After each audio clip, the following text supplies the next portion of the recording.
Welcome, everyone, to For Sober Chicks podcast. As always, I'm joined by Meredith and Dana.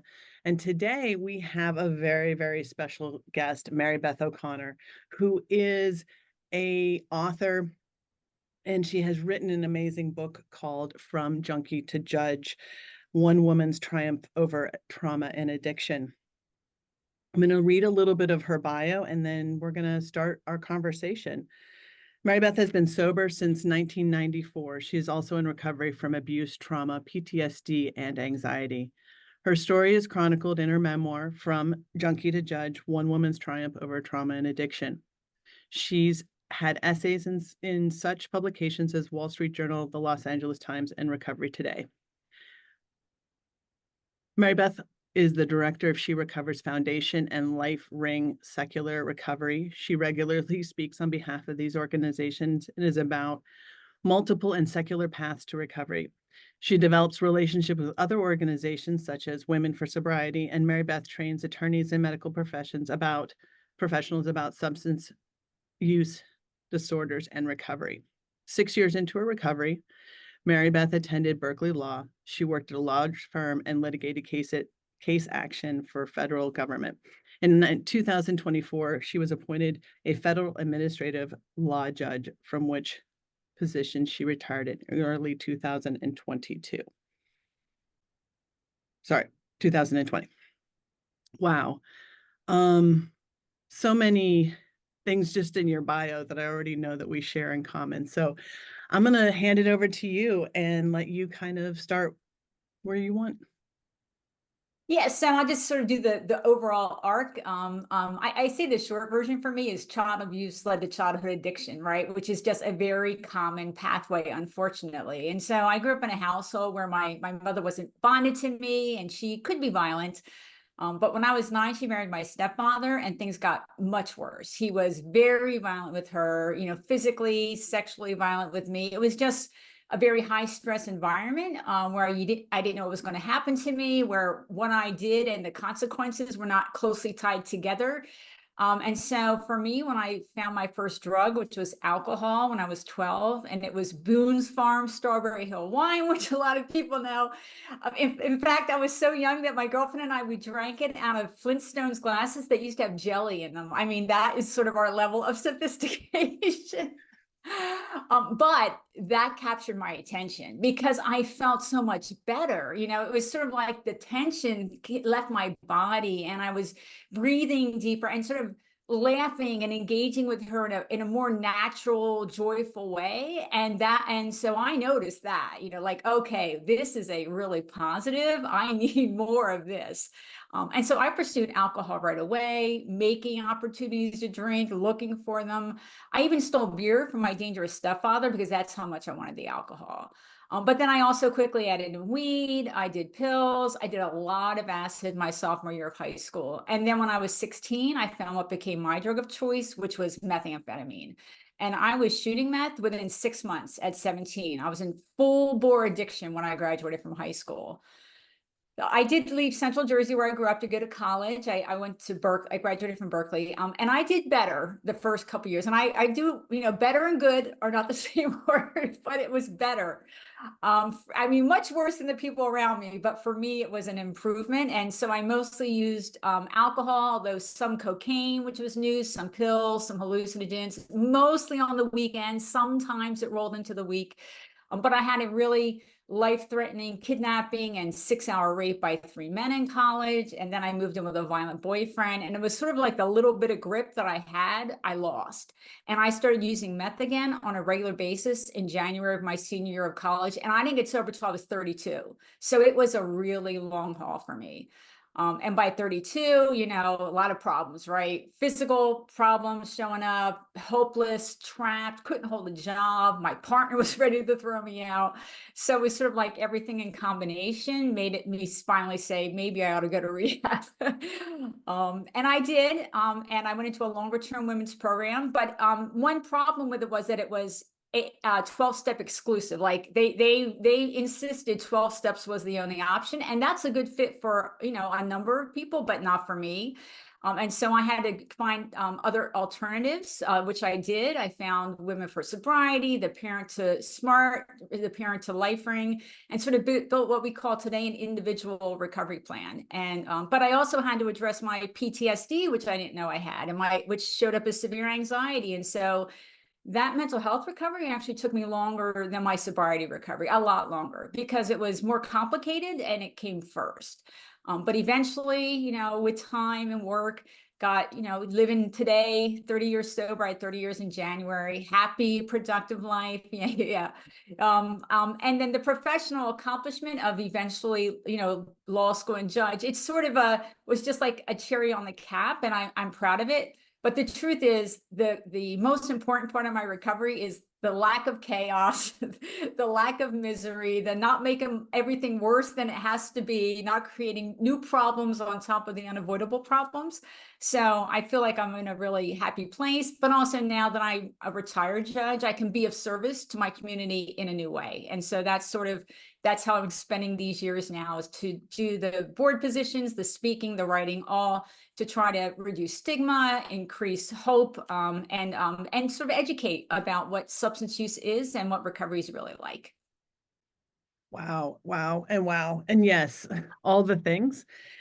Trauma is an incredible part of my story, and all of the women that I work with, it's a thread in their story too. And similarly, like you spoke about, the substance, whatever it is, um, makes you feel relaxed for that first time when we're living in this hyper aware, abusive kind of situation for whatever reason, whatever that recipe is for that person.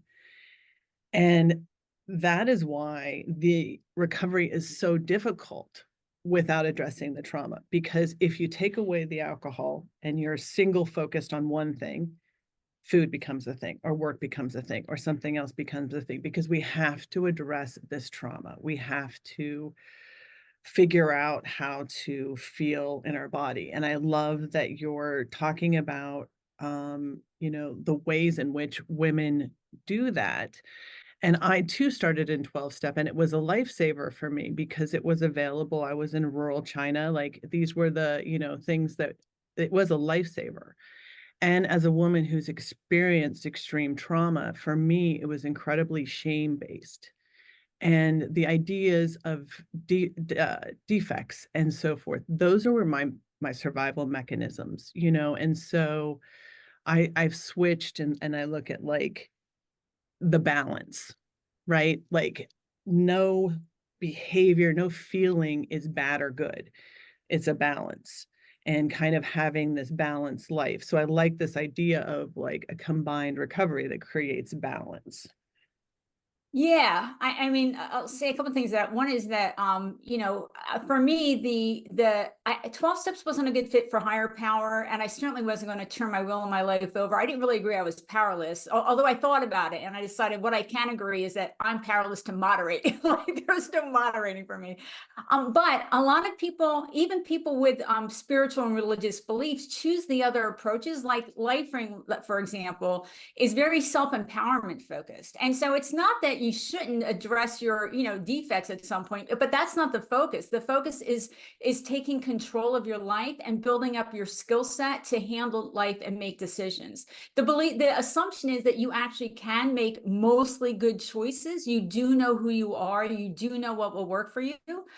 It's also tied to Women for Sobriety, which was the first option. I found the 12 steps, and the founder of Women for Sobriety felt that women had already been so beaten down by the time they entered recovery that what they needed to be was built up. So rather than focus on the defects, let's focus on strengths. Let's focus on the positives. And She Recovers similarly.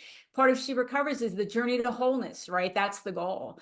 And She Recovers also is about not just substance recovery, but mental health recovery, trauma recovery, everything together, because so many of us as women have those things that we need to address, usually simultaneously. I mean, one of the ways I say it is that it's hard to stay sober if your mental health isn't under control, and it's hard to get your mental health under control if you're not sober when you have a substance use disorder. And so those two recoveries to me are always best attacked in an interrelated way. Yeah. So I love, first off, how is Boone's Farm like this common theme? I mean, come on. Like that was me. I mean, it was cheap. It was everywhere because it was so cheap, like, so I just think that that's funny that that's such a common. So trauma for me, I always convinced myself that I just had a rough childhood and that trauma didn't coincide with that. And my trauma did not hit awareness, I will say, in my body until I became a mom. Mm. And the minute I became a parent, I was like, oh, hold up. Like all of this stuff came and I'm like, oh my God, like I was put in these situations and how was I not protected? And like all these things. And that's when like full bore, I think it just came to the surface. But then not only did I have trauma, I had major resentment, like really bad. And that was just a turmoil path to be on.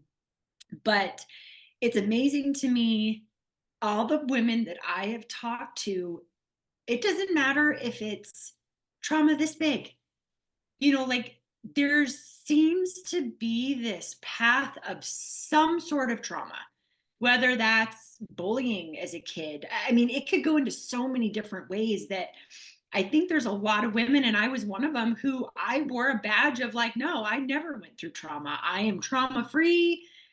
But then, like, once you really start to dive into stuff, it is unbelievable how easy you're like, oh my God, like that. It's very obvious I went through trauma. So I always like to tell people, like, you may not think that you had trauma, but sometimes you got to do a really good deep dive and a really personal introspection to figure out that there was some trauma there that has lasting effects. So I love what you said about that. What was your like rock bottom situation that led you on your path to recovery? Like, what was that moment? Because I feel like I hit rock bottom.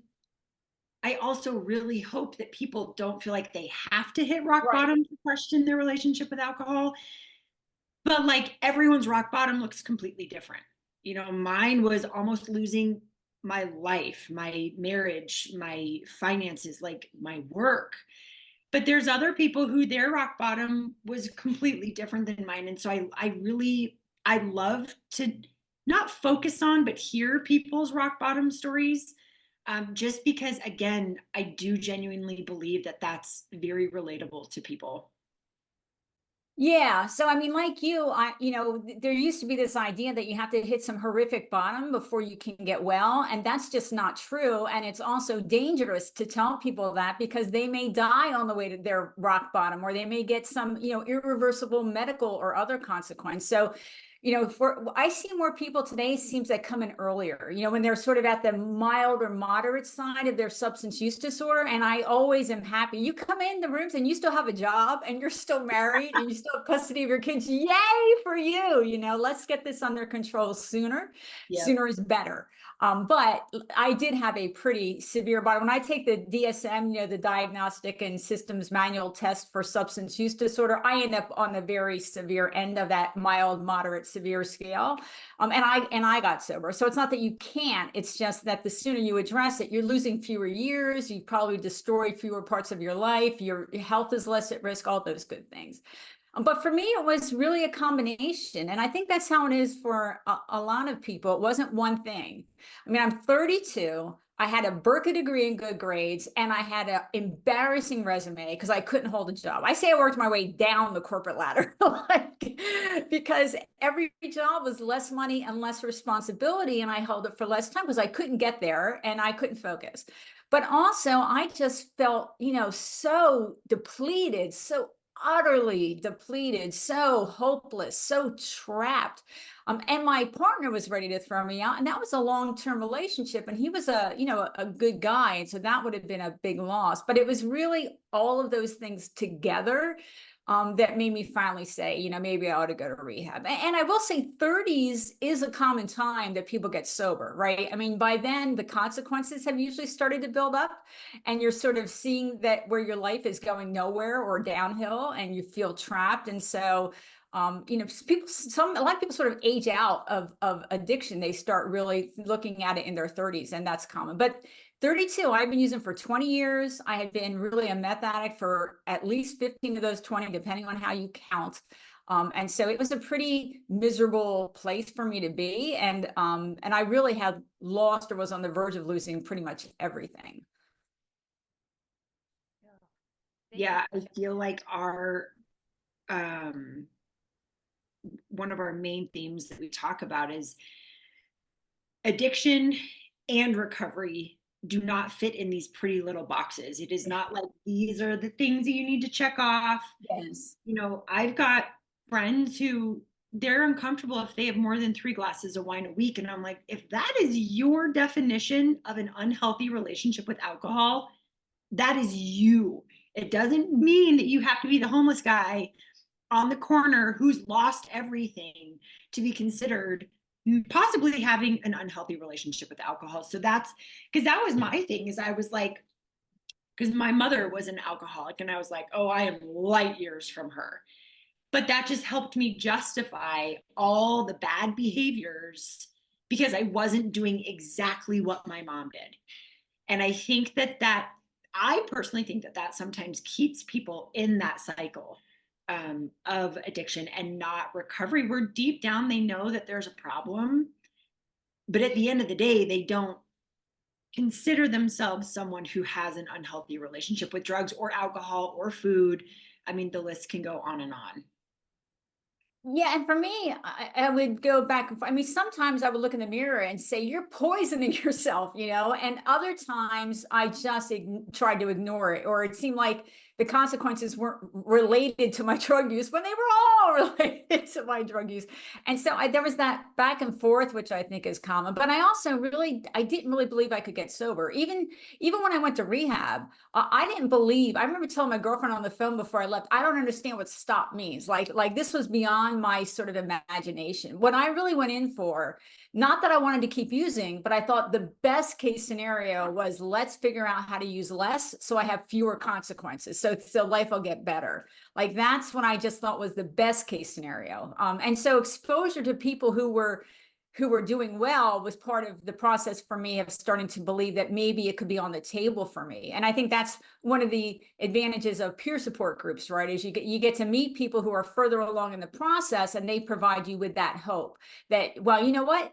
Actually, her story is similar to my story. And look at her at a year sober or 2 years sober. You know, she's got her life at least partly back together and she looks healthy. And so maybe if she did it, maybe I can too. It sort of was part of the process for me. Thank you for sharing. And sorry, Meredith, I thought you were already done when I hopped in.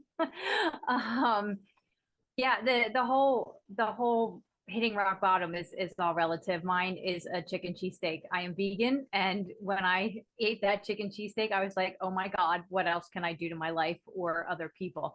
So it's always interesting to hear what has gone on with folks and how they get through their sobriety and find their recovery.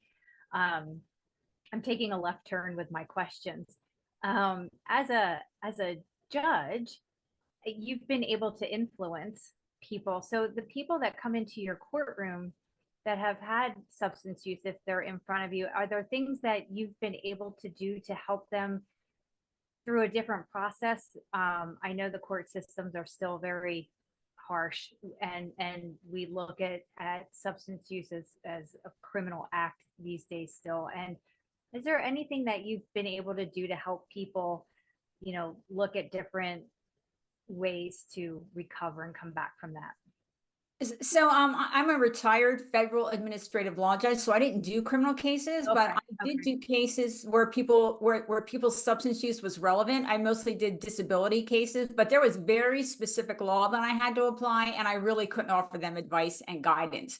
What I could do because of my history and understanding, is treat them with respect, you know, ask the questions in a neutral way to get the information I needed to apply the law. But I will say, you know, I do have a strong opinion about the criminal justice system around substance use. And for me, you know, I personally support decriminalization for personal use for multiple reasons. And one of them is what you referenced, that we go back and forth between, is this a medical condition or a crime? I mean, the reality is that the federal government itself defines substance use disorder as a disease or a mental health condition, and yet you're criminalizing it. You know, that's a contradiction.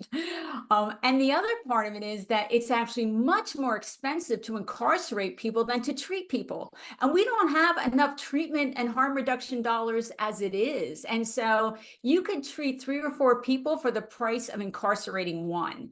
And that doesn't even count the police cost and all the other peripheral costs. But the other part of it is that we have a very significant racial disparity in the way we enforce our drug laws. And so white people and people of color use drugs at basically the same rates, but the odds of getting arrested or getting a felony charge instead of a misdemeanor charge or getting incarcerated are much higher for people of color. And the other thing is that drug courts, while that's better, there's a wide disparity in quality of drug courts. Some of them they're not really evidence-based. They're not taking an evidence-based approach. And so for example, perfect abstinence can be a requirement. Well, I wasn't perfectly abstinent. I used 3 times in my first 5 months. Most of us aren't capable of perfect abstinence from day one. And so if people have horrible penalties in drug court because of the normal process of not being perfectly abstinent, that's a problem. Or if people are ordered into treatment that's not appropriate for them, or they're ordered to 12-step peer support instead of being allowed to go to the peer support program that fits them best, which means they'll have the best odds of success. Those are some of the problems in drug courts, but some are very good. Some of them actually have educated themselves and have trainings and follow the sort of the best evidence-based protocols, but it's not true of all of them. And that's definitely an issue. Thank you very much for that insight. I love kind of understanding some of the back parts of it. I worked in domestic violence and was very much involved and understand the court process and that, and the, you know, addiction and how all of those things weave in. But it's interesting to know a little bit more. So I wanted to give you an opportunity to talk about LifeRing and women in sobriety, because these are two. So I think 2 of the big things you hear, right, is this image of an unhoused person with a bag, and the other image is 12-step. So those are the 2 things that I think people, when they think about, oh, an alcoholic, right? The term, the visual, and where you get help. And those are the only 3 things we still kind of think about. So let's open this up. And I want to give you a chance to kind of talk about these other beautiful programs. Yeah, so you know, there's multiple peer supports today. There was when I got sober in '94. My rehab insisted there was nothing but 12 steps, and I got home and I thought, is that true? And I always emphasize it's '94. There's no Google. Okay, so I actually had to get in my car and drive to the library. And guess what? Even in '94, there were options, multiple options. But today it's even more true. But also today it's more readily accessible. And so the largest groups, of course, 12 Steps is one of the largest. LifeRing, She Recovers, Women for Sobriety, Smart Recovery, and Recovery Dharma are really the largest. And so if anybody was interested in peer support, I always recommend read up on those 6 and look at the philosophy, because 1 or 2 of them are going to sound like my people are there. You know what I mean? Like that fits me. Go there. Your odds of success will be greater. But also the meeting formats really vary. And so some people will prefer one meeting format over another. And so it can be good to look and sort of, you know, try a couple of different meetings and see how you like the style. But LifeRing, for example, which I'm on the board for, LifeRing emphasizes the personal nature of a recovery plan. It's called a personal recovery plan. And so LifeRing believes that what's going to work for you and what's going to work for me may not be the same thing. And there's a lot of reasons for that. I mean, we walk in the rooms in different places. Some of us have trauma and mental health issues to address, like I did. We have different learning styles, different belief systems, but also different priorities, like what do I need to work on first? I mean, when I got sober, I made a list of everything I had to work on. And first of all, it turned out it wasn't even comprehensive. Okay. But it was long. And I had to pick my priorities because I couldn't work on everything at once. And so what your plan looks like and my plan may be different because our priorities are different. And so LifeRing encourages that personal nature. But that doesn't mean alone, right? I mean, meetings, you can LifeRing means you actually talk to each other. So you can ask for suggestions from the group. We have a workbook that can help as an analytical tool to develop a personal plan for you. It's like checklists and fill in the blanks and worksheets to sort of think it through. But that's sort of the part of the basic idea: self-empowerment, secularity, just meaning no religion in meetings. But a lot of members have religious or spiritual beliefs personally, and we don't care about that. But then also that self-empowerment idea. And then She Recovers is really, it's for women, but it's for more than substance recovery. I think I mentioned trauma recovery, mental health, grief, overwork, eating disorders, gambling disorders, all of it, whatever it is, whatever you're recovering from, together. Because most of the women have more than one thing. In fact, 20% of the She Recovered members don't even have a substance use disorder. They're there for other reasons. But the reality is that there's an interplay. So like, for example, on the She Recovers Facebook page, someone might post something like, I've been sober for 90 days, but now my food's getting out of control again. Or, to talk about how those things might interrelate. And so that can be really helpful. And Women for Sobriety is just their focus is on, in a Women for Sobriety meeting, this sort of sums it up. The introduction, your identifier, isn't I'm Mary Beth and I'm an addict. It's I'm Mary Beth and I'm a competent woman. And so that tells you a lot about what Women for Sobriety is. It's about building up your personal competency to be a capable, competent woman. So Recovery Dharma's Buddhist based. And SMART's sort of got a lot of cognitive behavioral therapy techniques. So, and there are others, and some are just local, but there are others. And the good thing is all the groups that I mentioned have face-to-face meetings, but they're not everywhere the way 12 Steps is. 12 Steps is everywhere. But you can attend if they're not in your local community, and they may be, so check, but if they're not, they all have online meetings. And so everybody today can participate in any of the groups that they think might be a good fit.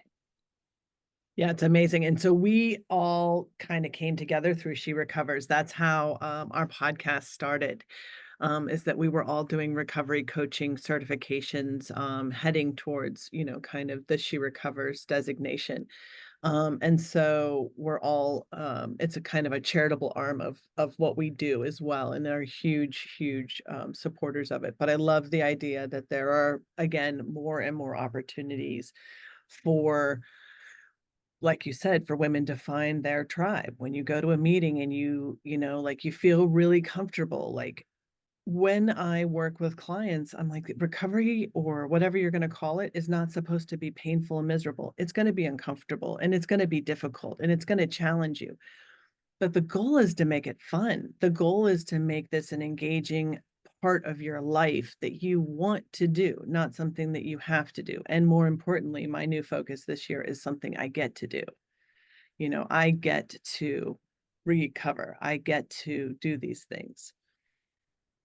Yeah, and I say choose, right? Because I think it helps to not say I can't, right? I can't drink anymore. I choose not to. And I think that's the truth. The truth is you are choosing, right? It is a choice. And it's much more of an empowering way to say it. I choose not to do this anymore. And the other thing I talk about with newbies too is that I know in the beginning, it feels like you're giving up a lot. But the reality is that once you get some sobriety time, you start to realize that what you gave up is like this big and what you're gaining is massive, right? And so it's those early years, the early part that's most challenging. It's why when I had 30 years, I always do emphasize it. Going from 29 to 30 is not the hard part. Okay? That is not the hard part. It's building that early foundation where you need that sort of hyper focus. Usually it's the first 1 to 2 years where it requires, the most attention.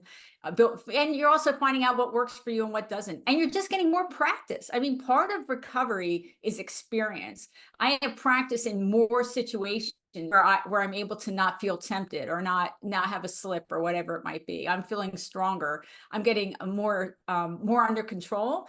But it's also when you have success, it's sort of it helps you have more hope for the future, right? I've had this success up till now. I'm feeling, oh yeah, well, if I can do this, well, then I can keep going. And so part of recovery is just time and experience. Yeah, absolutely. And building on what we already have, we're fully formed autonomous individuals who have all of the tools within us. We just might need support kind of identifying what tools to use or how to use them right now, or or what tools really even work anymore. This is one of the big things that I'm learning. You make this whole toolbox. Like, yes, I don't need a hammer for every job, but I also don't need like a chisel or a plane for every job, right? So how do I diversify and know what tools are working the best for me? So I love Yeah. this. Yeah, and it changes over time, right? I mean, a recovery plan should evolve, I mean, as first of all, when you have a successes, well, now you can work on other issues. Like I had my list, right? My 5 priorities. Well, once I had some success, my first goal was met. Now I can set goal number 2 and plan number 2 and implement number 2. And eventually I can tackle the other things on the list, once I have the bandwidth to do that. And so to me, a recovery plan evolves, and what's working for you may change. You may drop things that aren't useful anymore, but also hopefully you're educating yourself and open to new ideas, because those new ideas may be useful later, even if they're not something you want to start using right away. And it's crazy because I've been 10 years sober, and I not that I didn't think that AA, I did not do a 12-step program. I have huge faith in God. And so I viewed it as, this is a job between him and I. Like, I had the mentality of like, I started this on my own. I have got to get myself out of it on my own. But I do feel there was a stigma around the 12-step program because my mom tried to go, she was a full-bore alcoholic, let's be honest. But she went in there thinking everyone else was crazy, and she was not. Which, I mean, so she refused to go because she was like, no, like those are the people with the problems. I'm not. So I had this very not good view of it just because I was hearing what it was from her. But none of this stuff I knew about. I did not know that there was other ways. I did not know that there were other communities, because that's what I needed, was the community, was people telling me I wasn't crazy, was people telling me I was on the right path. And I did that on my own. And I found that, of course, with my faith and help with my faith. But at the end of the day, that is a component that I wish I would have had. And not to say that it would have changed it, but like Heather said, it sucked. It was very painful. And I had to figure out a lot of stuff on my own that I feel like if I would have had that community, it would have been fun. It would have been people going along my journey with me. And like, yes, my family did that, but there's a difference, like they weren't the ones stuck with the problem.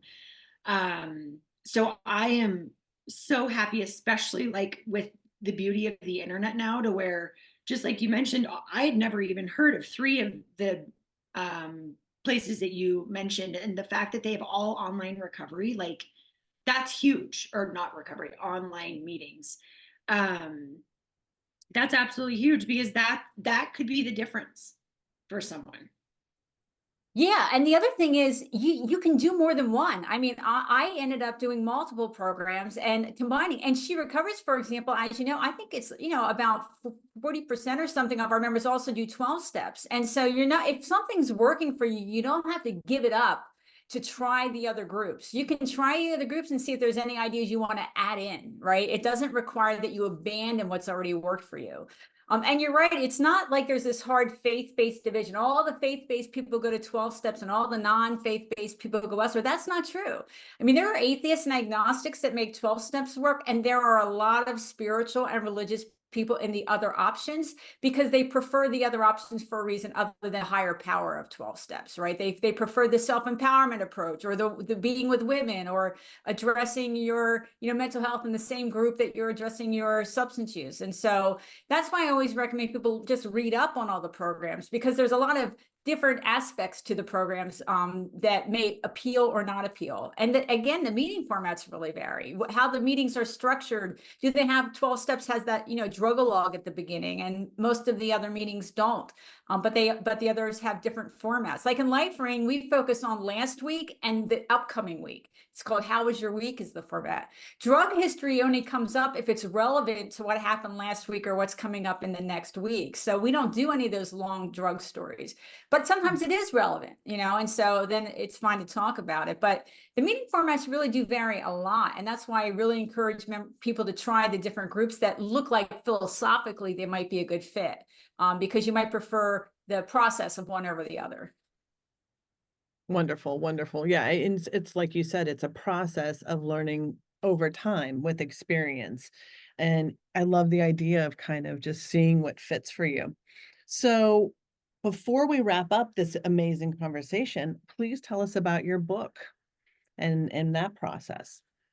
Yeah. So, I mean, when I was appointed a judge, I started to think, could my story be of use, right? And I actually hadn't read a lot of memoir, and so I started reading memoir. And one of the things that I realized was that I wasn't finding any memoir that was not 12 steps. And so I thought, okay, there's sort of a hole in the genre. But the other thing was that a lot of the memoirs, they jump into the chaos of the addiction. They don't show where it came from. And then at the end, a lot of times I went to a couple meetings and everything was great. And it's like, well, that's not how recovery works. So I decided to structure mine where I show my childhood, what led up to me using at an excessive rate at a young age, why, because I think the why is important.